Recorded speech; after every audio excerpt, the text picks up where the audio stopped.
8% வாங்கிட்டு 4% குறைஞ்சிருச்சு. இது எவ்வளவு வருத்தமா இருக்கு. இல்லனா இல்ல போடலாம்டா. இல்ல இது நம்ம எப்போதுமே எல்லாரும் நினைக்கிறது 4% குறைஞ்சிருச்சோ அப்படின்னு. அப்பா ஒவ்வொரு இடத்துலயும் சொல்லுவாங்க, சீமான் அப்பா சொல்லும்போது, வீரியமுள்ள விதைகளா தான் நாங்க தேடுறோம் அப்படின்னு சொல்லிட்டு. இன்னைக்கு 20 லட்சம் பேர் இருக்கோம் அப்படின்னா அது கண்டிப்பா வீரியமுள்ள விதைகள். அப்பா ஒரு ஆளு இத்தனை பேரை விதைச்சிருக்காங்க அப்படின்னா நாங்க 20 லட்சம் பேர் இன்னும் எத்தனை பேரை விதைப்போம். எங்க கூட இருந்தது எல்லாம் தூசு பறந்து போச்சு, அவ்வளவுதான். இதை நினைச்சு நாங்க வருத்தப்பட போறதும் இல்லை. இத்தனை ஆண்டு காலமாக 15 ஆண்டு காலமாக எப்படி நாங்க போராடணுமோ வெல்வோம் அப்படிங்கிற இலக்கை வச்சு நாங்க போராடணும். அது மட்டும்தான் எங்களுடைய இலக்கு. தோல்வி அப்படிங்கிறத கண்டு நாங்க துவள்ற இடத்துல எல்லாம் இல்ல. அடுத்த கட்டம், அடுத்த இதை நோக்கி, இலக்கை நோக்கி எப்படி ஓடணும் அப்படிங்கிறது தான் எங்களுடைய இலக்கு. கண்டிப்பாக உறுதியா நாங்க போவோம். இதை நினைத்து எங்களுக்கு பெரிய ஐயப்பாடோ கவலையோ அதெல்லாம் எதுவும் கிடையாது.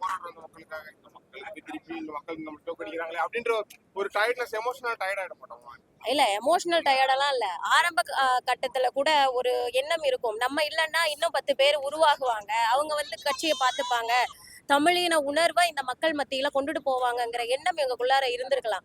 ஆனா இப்போ இன்னும் ஸ்ட்ராங்கா நாங்க இறங்கி நிக்கணுங்கிற எண்ணம் தோணுது. தந்தையோட களங்களை நாங்க வலுப்படுத்தணுங்கிற எண்ணம் தோணுது. அடுத்த கட்ட நகர்வு என்ன, நம்ம இலக்கை நோக்கி நம்ம ஓடணும், அவ்வளவு மட்டும்தான். மற்றவர்கள் மாதிரி அந்த எண்ணம், அந்த வருத்தம் அதெல்லாம் இல்லை.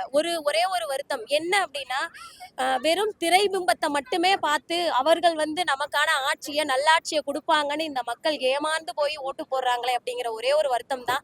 கண்டிப்பா எது நல்ல ஆட்சி அப்படிங்கிறத உணருவாங்க. இப்ப அப்பா பேசும்போது கூட சொன்னாங்க, நம்ம மக்கள்கிட்ட ஒரு நல்ல விடயத்தை கொண்டுட்டு போறோம் அப்படின்னா அவ்வளவு சீக்கிரமாக நாம் தமிழர் கட்சி பிள்ளைகளை வளர விட மாட்டாங்க. காரணம் என்னன்னா, நாம இங்க எதிர்த்து போராடுறதே பெரிய முதலாளிகளை, கார்பரேட்டை.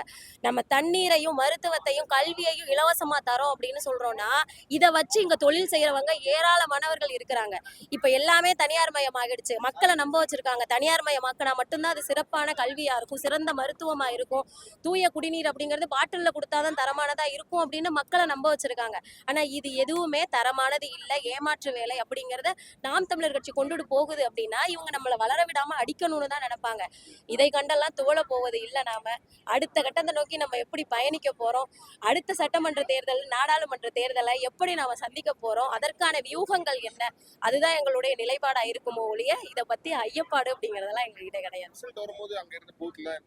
ஆமா,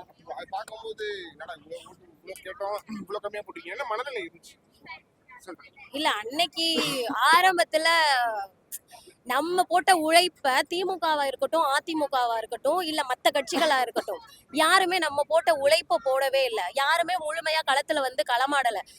திராவிட கட்சிகளோட அதிகபட்ச புரிதல் அப்படிங்கிறது பணம் கொடுத்து வாக்குகளை வாங்கலாம் அப்படிங்கிறது. அவர்களாவது எங்கேயாவது ஓரிரு இடங்கள்ல பேசுறாங்க, சில கேள்விகளுக்கு, மக்களுடைய கேள்விகளுக்கு பதில் கூறுறாங்க. பதில் கூற முடியல அப்படின்னா போங்கன்னு கடந்து போறாங்க.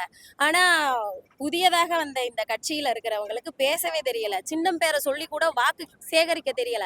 ஆனா அவரை நம்பி நாங்க வாக்களிக்கிறோம் அப்படின்னு மக்கள் போயிருக்காங்க அப்படின்னா 5 வருடத்துல கண்டிப்பாக ஏன் நாம வாக்களித்தோம், விஜய் அப்படிங்கிற ஒரே ஒரு பிம்பத்தை நம்பி மட்டுமே நம்ம வாக்களிச்சிருக்கோம் அப்படிங்கிறத கண்டிப்பாக உணருவாங்க.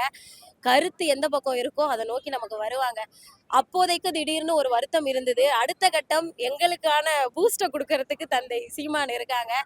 இந்த தேர்தல் கண்டிப்பா பேசின அப்பா கிட்ட அப்பவே மெசேஜ் போட்டேன், இந்த தேர்தல்னா அடுத்த தேர்தல்டா, பாத்துக்கலாம் விடு, இப்போதைக்கு தெரியல, மக்கள் இந்த கவர்ச்சியை மட்டும் விரும்பி போயிட்டு இருக்காங்க, அவ்வளவுதான் அப்படின்னு ரொம்ப நம்ம அடுத்த கட்டத்தை நோக்கி நகர்த்தி கொண்டுட்டு போகும்போது நமக்கான தலைமை இருக்கு, நம்மளை வழிபடுத்துறதுக்கு ஆள் இருக்கு. ஏனோ தானோன்னு ஒரு கூட்டமா ஓடி போறது அப்படி இல்லைல்ல. நம்ம எல்லாத்துலயும் நெறிப்பட்ட பிழைகளா இருக்கும் அப்படிங்கிறப்போ நம்மளை வழி நடத்துறதுக்கு ஆள் இருக்கும்போது, வலுவான கொள்கைகள் இருக்கும்போது நமக்கு எந்த ஐயப்பாடும் இல்லை. அது அப்பா கிட்ட பேசும்போது மகிழ்ச்சியா இருந்துச்சு, இன்னும் புத்துணர்ச்சியோட ஓடணும். ஆமா, உண்மையாவே. காரணம் என்னன்னா, நம்ம சொன்ன மாதிரி இன்னைக்கு நாங்க இல்ல, ஆரம்பத்துல நாங்க நினைக்கிறது நாங்க இல்ல அப்படிங்கிற பட்சத்துல இன்னும் 4 பேர் இறங்கி இந்த களத்துல போராடுவாங்கன்னு. ஆனா இன்னைக்கு எங்களுக்குள்ளார தோணுது, செத்தா கூட நம்ம இந்த கட்சியை விட்டுட்டு போக கூடாது, நம்ம இந்த 4 பிள்ளைகளை உருவாக்கிட்டு போகணும் அப்படிங்கிறது. இந்த நிலைப்பாடு ஒவ்வொருத்தவங்க உள்ளாரையும் வரும்ல, கட்சிக்கார பிள்ளைகள் இருக்கட்டும், ஒவ்வொருத்தவங்க உள்ளாரையும் இந்த எண்ணம் வரும். சாகும் வரை தமிழ் தேசிய கொள்கைகளை புடிச்சுக்கிட்டு நிப்பான், இன்னும் 4 பேர்ட்ட கொண்டுட்டு போவான் அவன். அதனால ஸ்ட்ராங்கா இனிமேல் பயணிப்போம், இன்னும் ஸ்ட்ராங்கா பயணிப்போம். நன்றி.